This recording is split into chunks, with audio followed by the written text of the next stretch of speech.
இன்றைக்கி நம்ம எந்த வண்டி பார்க்கணும்னா ஃபோர்டு ஈகோஸ்போர்ட்டு.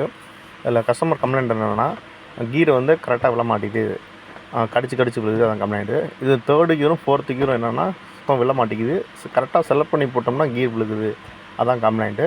அது மூலம் என்னென்னா, இப்போ நான் ஃபஸ்ட் கியரோ செகண்ட் கியரோ போட்டு வண்டி நியூட்ரல் விட்டோம்னா கீர் வந்து ரிட்டன் ஃபோர்ஸாக வரணும், அது ரிட்டன் ஃபோர்ஸாக வரல. ஸோ இதுதான் கஸ்டமரோட கம்ப்ளைண்ட்டு.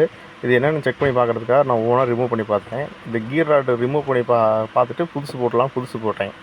புதுசு போட்டோம்னா கம்ப்ளைண்ட் பக்காவாக அரெஸ்ட் ஆகிடுச்சு. First gear, second gear, 3rd, 4th, 5th,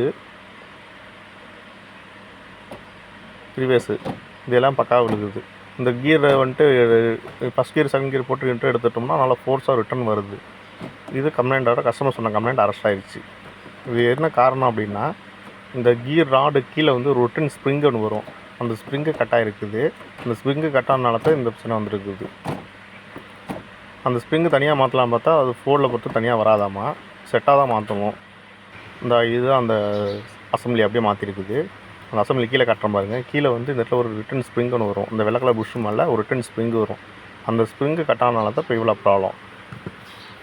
அந்த ஸ்ப்ரிங்கு தனியாக கிடச்சா தனியாக மாற்றிருக்கலாம், தனியாக கிடைக்காதனால அசம்பிளியே மாற்றிருக்கிறோம். இது ஃபோர்டு ஒய் தான் போட்டிருக்குறோம். ஒய் ஸ்பேர்ஸ் தான் நம்ம வரைக்கும் வாங்கி பண்ணுறது. லோக்கல் போட்டு மறுபடியும் திருப்பி ப்ராப்ளம் இருக்குன்னா கஸ்டமர் வந்து சாட்டிஸ்ஃபேக்ஷன் இருக்குது.